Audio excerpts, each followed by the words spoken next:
Avez-vous déjà entendu parler d'un pays non occidental imposant des sanctions aux pays occidentaux? Eh bien, cela ne s'est jamais produit, car l'imposition de sanctions est l'arme que l'Occident a toujours utilisée contre les pays qui veulent se libérer du monopole occidental. Les pays africains ne sont pas non plus à l'abri de ces sanctions. Récemment, nous avons vu l'Occident imposer des sanctions à l'Ouganda, au Nigeria, au Gabon et en République centrafricaine, les excluant de l'AGOA dirigée par les États-Unis, destinée à la croissance et aux opportunités en Afrique. Cela s'est produit parce que ces pays africains ont décidé de faire ce qu'ils estimaient juste au lieu de suivre les ordres occidentaux. Comme prévu, l'Occident a imposé des sanctions pour les punir. On peut alors se demander pourquoi les pays africains n'imposent pas de sanctions aux pays occidentaux. Du côté occidental, il y a 52 pays, dont les États-Unis, le Canada et l'Europe, tandis que l'Afrique compte 54 pays. À quoi cela ressemblerait-il si toutes les nations africaines imposaient des sanctions strictes à l'Occident? Découvrons à quel point il est temps pour l'Afrique d'imposer des sanctions dans cette vidéo. En juin de cette année, les États-Unis ont mis en place des restrictions de visa à l'encontre des responsables ougandais, appliquant des sanctions en réponse à l'adoption par l'Ouganda d'une loi anti-LGBTQ. Parallèlement, l'Union européenne a imposé des restrictions de voyage à l'encontre de la junte militaire responsable du coup d'État au Niger. Le déploiement récurrent de telles mesures punitives par les puissances occidentales, en particulier les États-Unis et les pays européens, pour influencer les nations africaines est devenu une tendance constante, et l'Occident a pris l'habitude de le faire. Si l'Occident n'aime pas la politique d'un pays situé n'importe où dans le monde, il s'unira pour imposer des sanctions. Le pays ciblé se verra offrir deux options: annuler ce qu'il a fait ou faire face à des sanctions. Vous voyez, les sanctions sont davantage un outil de chantage qu'une mesure légale dans le monde international. Cependant, puisque les pays occidentaux s'y adonnent, la communauté internationale n'objecte pas. Malgré les accusations de violation des droits de l'homme à l'encontre des nations occidentales en Afrique et dans le monde, il n'y a pas encore eu d'exemple où un pays africain ou une organisation ait réagi en imposant des sanctions à une nation occidentale. Certains soutiennent que les pays africains pourraient être perçus comme trop faibles pour prendre de telles mesures. Cependant, une perspective alternative suggère qu'il pourrait être temps pour les nations africaines de reconsidérer cette tenue, car l'impact potentiel des nations africaines imposant des sanctions à l'Occident pourrait avoir des conséquences significatives pour les puissances occidentales. L'histoire a montré que les nations africaines ne se sont jamais unies contre un pays occidental pour rendre les sanctions plus efficaces, et c'est un problème. Cependant, ce qui se passe maintenant pousse les pays occidentaux à réfléchir à l'idée de se rapprocher et d'imposer des sanctions à l'Occident pour la première fois dans l'histoire. Les sanctions servent de pénalités imposées par des pays puissants à des pays plus petits lorsqu'ils estiment que le pays plus petit viole le droit international. Cependant, il n'y a pas de telle violation du droit international. Au lieu de cela, les sanctions sont mises en place parce que certains pays décident souvent de ne pas suivre les ordres occidentaux malgré leur faiblesse et leur petitesse. Par conséquent, les sanctions sont imposées pour les punir et les faire revenir sur leurs décisions. Cette démarche assertive est souvent utilisée par les nations puissantes, en particulier celles dotées de capacités nucléaires, pour influencer les nations plus petites à se conformer à leurs préférences. Bien que théoriquement n'importe quel pays puisse utiliser des sanctions, ce sont généralement les nations plus grandes et plus puissantes qui emploient cette stratégie plus fréquemment. Les 5 membres permanents du Conseil de sécurité des Nations Unies, qui comprennent la Chine, la France, la Grande-Bretagne, la Russie et les États-Unis, possèdent des pouvoirs spéciaux connus sous le nom de droit de veto, et ils utilisent souvent des sanctions pour défendre leurs propres intérêts. Malheureusement, cette approche ne tient pas toujours compte des souhaits des nations plus petites et moins puissantes, et le droit de veto exercé par ces 5 pays peut entraver la paix mondiale. Le Conseil de sécurité des Nations Unies est souvent critiqué pour son caractère antidémocratique en raison de l'existence du droit de veto. Et cela, combiné à l'utilisation de sanctions, rend difficile la réalisation d'une paix durable dans des régions telles que l'Afrique, le Moyen-Orient, l'Extrême-Orient et les îles des Caraïbes. Parmi ces endroits, l'Afrique supporte le poids des sanctions, qu'elles soient imposées par des pays individuels comme les États-Unis, la France ou des groupes internationaux comme le Conseil de sécurité des Nations Unies ou l'Union européenne. La justification couramment avancée pour la logique derrière ces sanctions est la paix et la sécurité. Cependant, cela soulève la question de savoir comment le gel des fonds d'un pays ou la suspension des accords commerciaux, des actions qui ont des conséquences néfastes sur l'économie nationale et la vie de ses citoyens, contribuent véritablement à atteindre la paix et la sécurité. Cette approche semble contre-productive, car les mesures prises ont des conséquences généralisées sur l'ensemble de la population au lieu d'aborder les problèmes sous-jacents qui ont conduit à l'imposition des sanctions. Prenons le cas de l'Érythrée en 2009, lorsque le Conseil de sécurité des Nations Unies a accusé l'Érythrée de soutenir des groupes terroristes en Somalie et d'être impliqué dans un différend avec Djibouti. Des sanctions, dont l'arrêt des ventes d'armes à l'Érythrée et la suspension de l'aide et de la formation militaire, ont été imposées au pays. L'Érythrée a enduré ces sanctions sévères pendant des années, pour finalement découvrir qu'il n'y avait aucune preuve étayant l'affirmation de l'association de l'Érythrée avec des groupes terroristes. En 2011, le Conseil de sécurité des Nations Unies a ajouté davantage de sanctions, cette fois-ci impliquant des mesures financières telles que la rétention de 2% des impôts que les Érythréens vivant à l'étranger envoyaient chez eux, ainsi que des restrictions dans le secteur minier. Face à ces sanctions, les Érythréens du monde entier ont mené une campagne pour leur lever, en écrivant des lettres, des courriels et en lançant des appels à tous les 15 membres du Conseil de sécurité. Malgré leurs efforts, seuls quelques membres ont répondu positivement. Après une décennie de sanctions basées sur des allégations non prouvées, le Conseil de sécurité des Nations Unies les a enfin levées en 2018. Oui, l'Érythrée a enduré 10 ans de sanctions pour quelque chose qu'elle n'a même pas fait. C'est ainsi que la punition est infligée en droit international. Même si ces sanctions ont été levées, ces 10 années ont suffi à plonger l'économie de l'Érythrée dans la misère, et c'est précisément ce que l'Occident voulait. Pourquoi n'entend-on pas la même chose se produire aux États-Unis ou en France ? Pourquoi ne leur impose-t-on pas de sanctions par erreur pendant une décennie ? Eh bien, c'est parce qu'ils sont ceux qui utilisent les sanctions comme un outil de chantage.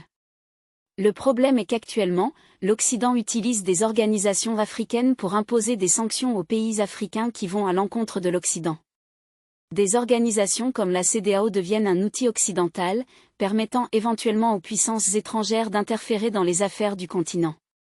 Cette ingérence a conduit à des sanctions et même à des interventions militaires, comme cela a été le cas en Libye à l'époque de Mouammar Kadhafi. Actuellement, en réponse à la montée des coups d'État depuis 2019, l'Union africaine et les blocs économiques régionaux ont imposé des sanctions contre les États fautifs, principalement par la suspension de leur adhésion. Dans 67% des coups d'État récents, la Communauté économique des États de l'Afrique de l'Ouest, CEDEAO, a imposé des sanctions économiques aux États fautifs. C'est la preuve la plus flagrante que, dans la plupart des cas, les nations occidentales punissent les pays africains en utilisant des organisations africaines comme un outil. Mais la bonne nouvelle est que, dans la troisième vague actuelle de coups d'État, on observe une tendance notable. Les sanctions n'ont pas empêché les renversements répétés au Soudan, au Mali et au Burkina Faso. Les sanctions imposées au Soudan, au Mali et au Burkina Faso se sont révélées inefficaces pour empêcher les coups d'État récurrents dans ces États. Cependant, à l'heure actuelle, nous constatons que les organisations africaines résistent à la pression des pays occidentaux. Alors que le Mali, la Guinée, le Burkina Faso et le Gabon ont été suspendus rapidement, l'UA a hésité à agir contre le Niger. Au Tchad, l'UA a agi de manière indépendante, refusant de qualifier la situation de changement de gouvernement inconstitutionnel et invoquant des risques sécuritaires. À l'heure actuelle, la CEDEAO est devenue le chien de garde préféré de l'Occident. Elle a imposé des sanctions économiques et administratives contre tous les pays ayant connu un coup d'État dans sa région. Cependant, leur efficacité a été réduite par les actions des pays voisins. Au Mali, certains États ont exprimé des réserves quant aux sanctions et ont renforcé leur coopération avec les autorités de facto. Les critiques affirment que les organisations africaines pourraient faciliter involontairement l'ingérence extérieure en imposant des sanctions et en autorisant des interventions militaires, ce qui suscite des doutes quant à leur efficacité pour défendre les intérêts du continent. Ce récit plaide en faveur d'une réévaluation du rôle des organisations africaines, soulignant la nécessité d'évaluer leur efficacité dans la promotion de la paix et de la stabilité. Les actions de l'Union africaine et des blocs régionaux tels que la CEDEAO contribuent à la vulnérabilité des nations africaines à l'ingérence extérieure. Si ces organisations remplissaient efficacement leur rôle, l'Union européenne et les pays européens n'auraient pas de motif pour intervenir dans les affaires africaines à leur guise. Il est étonnant que malgré les conséquences négatives de l'ingérence occidentale, l'Union africaine et la CEDEAO cherchent encore l'approbation et l'aide de l'Occident lors des crises en Afrique. Les impacts dévastateurs de telles interventions sont visibles dans le cas de la Libye. Ces observations laissent entendre que l'Union africaine et la CEDEAO pourraient agir comme des outils au service des intérêts occidentaux, déployant les sanctions comme une arme plutôt que d'engager directement des actions militaires contre les nations qui défendent leur position. Les dirigeants africains soutenus par l'Occident échappent souvent aux sanctions, même en cas d'allégations de corruption et de souffrance. Cependant, lorsque les dirigeants résistent à certains agendas, ils font face à des sanctions pour divers motifs. Dans l'ensemble, il y a un appel à l'Afrique pour réévaluer sa relation avec l'Occident et affirmer son indépendance. La légitimité des organisations africaines est remise en question si elles persistent à servir d'outils et de jouets aux intérêts occidentaux. Il est nécessaire pour l'Afrique de résister résolument aux pressions extérieures et d'adopter une approche plus autonome de la gouvernance et du développement. Après avoir enduré l'ingérence occidentale pendant une période prolongée, l'Afrique est maintenant encouragée à inverser cette dynamique. La stratégie proposée comprend des actions telles que l'imposition de sanctions aux anciennes puissances coloniales pour leurs actions passées, l'imposition de sanctions réciproques aux pays imposant des sanctions injustes à l'Afrique, la tenue de ceux responsables des assassinats de dirigeants africains pour compte par le biais de sanctions, et l'imposition de sanctions aux nations contribuant à la déstabilisation des pays africains. L'exploitation des minéraux africains par l'Occident devrait également être sanctionnée. N'oubliez pas de liker et de partager la vidéo, et abonnez-vous à notre chaîne pour regarder plus de vidéos sur la culture, l'histoire, la civilisation et l'identité noire. Continuons maintenant. Les mesures suggérées vont au-delà des actions économiques, préconisant un changement complet des relations diplomatiques. L'Afrique est encouragée à explorer des partenariats alternatifs avec des pays comme la Russie, la Chine et d'autres nations asiatiques, réduisant sa dépendance à l'égard de l'Occident. Les propositions incluent la réciprocité des interdictions de voyage et l'expulsion des entreprises impliquées dans l'exploitation des ressources africaines et la pollution environnementale. L'objectif global est de rendre l'Afrique plus autonome et indépendante, réduisant sa dépendance à l'égard de l'Occident. La vision est d'atteindre une Afrique industrialisée, libre de l'exploitation et de l'ingérence extérieure. Cette transformation nécessite une réévaluation courageuse de la relation de l'Afrique avec l'Occident, mettant l'accent sur l'autodétermination et la résilience. Il y a également un appel à la démolition des bases militaires occidentales, en particulier celles utilisées par les États-Unis et la France pour la surveillance en Afrique, dans le but de modifier la dynamique de sécurité du continent. Mais la vérité est que les sanctions imposées par l'Occident à l'Afrique ont eu quelques effets inattendus. L'Occident pensait qu'il sanctionnerait toujours l'Afrique et qu'il la garderait sous son influence. Mais les choses ont changé maintenant. La menace imminente de nouvelles sanctions américaines contre les nations africaines semble les détourner de l'influence américaine et les pousser vers un nouvel ordre mondial orchestré par l'Est. Lorsque les historiens analyseront le conflit entre l'Occident et la Russie, un aspect crucial sera probablement les croyances erronées de dirigeants tels que Joe Biden. Ils restent fermes dans leur conviction que l'armée ukrainienne, avec leur soutien, pourrait rapidement surmonter les Russes, sous-estimant la complexité de la situation. De plus, ces dirigeants occidentaux ont surestimé l'influence qu'ils pensaient que leurs anciennes colonies en Afrique avaient, s'attendant à une conformité avec les sanctions de Londres et de Washington et à une hégémonie perçue. Les historiens pourraient qualifier ces croyances erronées de délirantes. Cette pensée délirante a non seulement plongé les pays occidentaux dans des défis économiques tels que les années d'après-guerre, y compris le rationnement alimentaire et la hausse des prix au Royaume-Uni, mais elle ouvre également la voie à un nouvel ordre mondial et à une réinitialisation transformative. Cette transformation commence par des sanctions. Alors que des preuves historiques suggèrent que les sanctions échouent souvent à atteindre leurs objectifs, l'efficacité de sanctions secondaires plus puissantes reste incertaine. Ces sanctions ciblent les alliés en restreignant leur commerce avec un adversaire commun. Les récentes mises en garde de l'administration Biden à l'adresse des nations africaines pensant acheter du pétrole russe semblent avoir échappé à l'attention des médias grand public. Cependant, si elles sont mises en œuvre, ces menaces pourraient représenter une erreur historique monumentale, annonçant potentiellement la fin de l'hégémonie américaine telle qu'elle est actuellement comprise. Récemment, grâce à la Turquie, la Russie a permis à des navires de céréales de quitter le port d'Odessa, atténuant une crise à laquelle étaient confrontés de nombreux pays africains et du Moyen-Orient au bord d'une pénurie alimentaire. Les implications d'un pays de ces régions incapable de produire et de vendre du pain subventionné ne peuvent pas être sous-estimées. De telles conditions ont historiquement conduit à des révolutions, à un soutien accru aux groupes terroristes et à une augmentation du nombre de personnes fuyant pour rejoindre les caravanes de migrants se dirigeant vers l'Europe. À son crédit, Poutine a rapidement approuvé l'accord, répondant aux efforts de lobbying de divers pays l'exhortant à agir. Les superpuissances, comme le montre l'exemple, envisagent le tableau plus large.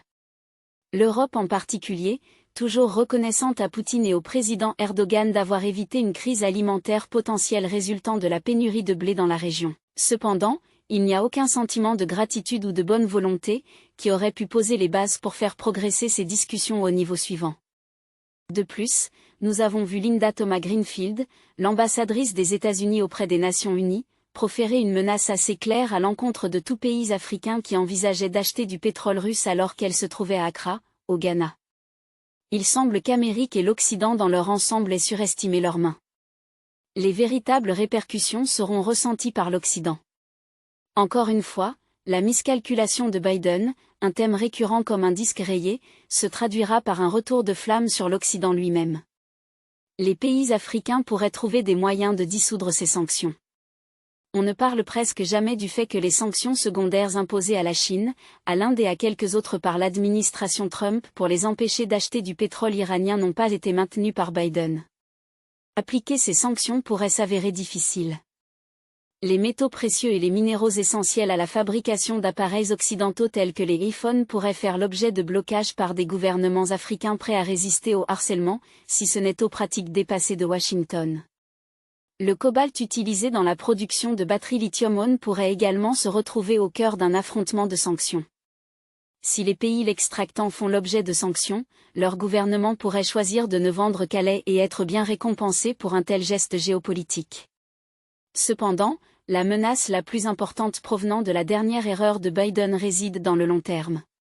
En février, 20 pays africains ont refusé de condamner l'incursion de la Russie en Ukraine lors d'un vote crucial à l'ONU. Ces dirigeants ont l'intention de rester neutres dans une nouvelle guerre froide qui se déroule en raison des politiques erronées de l'Occident diabolisant Poutine. Ces pays souhaitent rester en dehors d'un conflit qu'ils estiment ne pas être le leur et maintenir des options commerciales ouvertes aux deux camps à l'avenir, alors que la Chine, la Russie et l'Inde renforcent leurs liens commerciaux et géomilitaires et que les commencent à dominer. Les nouvelles menaces de sanctions américaines pourraient inciter certains de ces pays à sortir de leur zone de confort de la non-alignation et à se rallier au nouvel ordre mondial façonné par l'Est. La Chine est déjà le plus gros investisseur en Afrique, il ne s'agirait donc pas d'un saut substantiel dans l'inconnu. Ces derniers jours, nous avons vu les troupes françaises se retirer du Mali pour être remplacées par des mercenaires russes, ainsi que de nouveaux avions offerts par Poutine. De nouveaux membres du Moyen-Orient peuvent déjà lire entre les lignes et demandent à rejoindre les BRICS. À l'heure actuelle, le président Joe Biden a annoncé des plans pour exclure l'Ouganda, le Gabon, le Niger et la République centrafricaine du programme commercial spécial États-Unis Afrique. Ces nations, accusées de graves violations des droits de l'homme ou d'un manque de progrès vers la gouvernance démocratique, seront exclues de l'African Growth and Opportunity Act, AGOA, établi en 2000. Il faut noter que cette loi offre un accès en franchise de droit aux États-Unis pour plus de 1800 produits pour les pays d'Afrique subsaharienne éligibles. Le président Biden a précisé que le Niger et le Gabon, actuellement sous un régime militaire en raison de coups d'État cette année, sont exclus de l'AGOA en raison de progrès insuffisants dans l'établissement du pluralisme politique et de l'état de droit. La décision suit la réflexion du gouvernement américain en mai pour exclure l'Ouganda de l'AGOA après l'adoption d'une loi controversée contre l'homosexualité qui impose la peine de mort pour certains actes homosexuels. La décision du président Biden pourrait intensifier les tensions, incitant les nations africaines à explorer des moyens de neutraliser ces sanctions. Les implications de cette décision, combinées aux éventuels conflits sur les achats de pétrole, soulignent le risque d'une importante erreur de calcul avec des conséquences pour les États-Unis et les nations touchées. Les répercussions plus larges s'étendent au paysage géopolitique, avec la possibilité de changement d'alliance alors que les pays africains envisagent de se rallier au nouvel ordre mondial façonné par l'Est. Les investissements substantiels de la Chine en Afrique rendent une telle transition plausible. Les événements récents, tels que le retrait des troupes françaises du Mali pour être remplacés par des mercenaires russes, mettent en lumière les dynamiques en évolution dans la région. De plus, la décision du président Biden pourrait influencer l'alignement à long terme des nations africaines dans un nouveau scénario de guerre froide, où les pays non alignés résistent à prendre parti et préfèrent maintenir leurs options commerciales ouvertes. Cette décision pourrait contribuer involontairement à l'influence croissante de l'Est alors que la Chine, la Russie et l'Inde renforcent leurs liens commerciaux et géomilitaires. C'est précisément à ce moment-là que les nations devraient s'unir et imposer des sanctions à l'Occident en retour. Les pays occidentaux, en particulier les anciennes puissances coloniales, ont historiquement exercé une influence disproportionnée sur les nations africaines. Cela met en lumière des cas où les sanctions sont perçues comme des mesures punitives affectant les économies africaines et la stabilité politique. En imposant des sanctions réciproques, les nations africaines peuvent équilibrer les dynamiques de pouvoir, affirmer leur indépendance et remettre en question le traitement injuste des nations occidentales. La menace de sanctions réciproques est un moyen de dissuasion pour dissuader les pays occidentaux d'imposer des sanctions injustes, visant à faciliter la négociation, le dialogue et une résolution plus équitable des conflits. Les défenseurs insistent sur l'appel à l'unité africaine dans l'imposition de sanctions, favorisant la solidarité entre les nations pour renforcer le pouvoir de négociation de l'Afrique sur la scène mondiale. Ils soutiennent que ce front uni permettrait au continent de défendre ses intérêts de manière plus efficace. Les défenseurs font valoir que l'imposition de sanctions aux pays occidentaux attirerait l'attention sur les doubles standards perçus dans la politique mondiale, remettant en question le récit selon lequel seules les nations puissantes ont le droit d'utiliser les sanctions comme outil de politique étrangère. Ensuite, il y a une comparaison de pouvoir entre les 54 nations africaines imposant collectivement des sanctions à 50 États européens, les États-Unis et le Canada en réponse aux sanctions contre les nations africaines. Avant de mettre en place des sanctions réciproques, les nations africaines devraient mener une évaluation complète de l'impact économique potentiel des deux côtés, comprenant les conséquences pour leurs propres économies et les nations occidentales ciblées. Obtenir le soutien de régions et de pays en dehors de l'Afrique serait crucial, et des alliances avec des nations partageant des préoccupations similaires concernant les sanctions perçues comme injustes et les déséquilibres de pouvoirs mondiaux seraient probablement recherchés. Comme la Chine et la Russie sont du côté de l'Afrique, l'imposition de sanctions à l'Occident peut donner des résultats bien plus efficaces. Les nations africaines devraient renforcer leur résilience économique pour faire face aux éventuelles répercussions des sanctions occidentales ciblées. Elles devraient développer des stratégies économiques solides et diversifier leurs partenaires commerciaux. Et cela a déjà été fait après s'être aligné avec la Chine et la Russie. Dans le contexte des réponses économiques, les nations africaines disposent d'une gamme d'outils à utiliser contre l'Occident. L'une de ces stratégies est la rétorsion commerciale, qui implique la restriction ciblée du commerce en se concentrant sur des secteurs ou des biens essentiels aux industries occidentales. Cela pourrait inclure des mesures telles que la limitation de l'exportation de cobalt, essentiel à la production de batteries occidentales, ou la limitation des ventes de diamants qui alimentent les marchés de luxe. L'efficacité de cette tactique est renforcée lorsque les nations africaines ont le contrôle sur des ressources stratégiques. Une autre avenue est la pression financière, comprenant des actions telles que le gel des avoirs diplomatiques ou le retrait de fonds des banques occidentales pour provoquer des turbulences financières et transmettre un message puissant. Les restrictions de voyage représentent un autre outil, en limitant les visas ou en imposant des interdictions de voyage aux responsables occidentaux et aux chefs d'entreprise, ce qui peut perturber les canaux diplomatiques et avoir des répercussions sur les économies interconnectées. En plus des stratégies économiques, les nations africaines peuvent explorer des approches alternatives. En utilisant leur voix collective, en tirant parti de plateformes comme l'Union africaine pour condamner collectivement les sanctions occidentales, elles ont le potentiel de recueillir un soutien mondial et d'exercer une pression diplomatique. Cela peut impliquer des discours impactants mettant en lumière les effets négatifs des sanctions sur le développement africain et plaidant en faveur de pratiques commerciales plus équitables. Pensez-vous que les pays africains devraient s'unir et imposer des sanctions à l'Occident en guise de punition ? Que se passerait-il si toute l'Afrique décidait de prendre position, de s'aliéner de l'Occident et de s'associer à la Chine et à la Russie? Faites-nous part de vos réflexions sur le pouvoir des nations africaines à punir l'Occident et sur leur unité. Vous voulez regarder plus de vidéos comme celle-ci? Si oui, abonnez-vous à notre chaîne et appuyez sur l'icône de la cloche à côté. Nous avons décidé de produire des vidéos sur quelque chose dont personne ne parle, la culture noire, la civilisation, l'histoire et les preuves de la grandeur des Noirs. Merci de nous avoir regardés, et à la prochaine vidéo, restez branchés.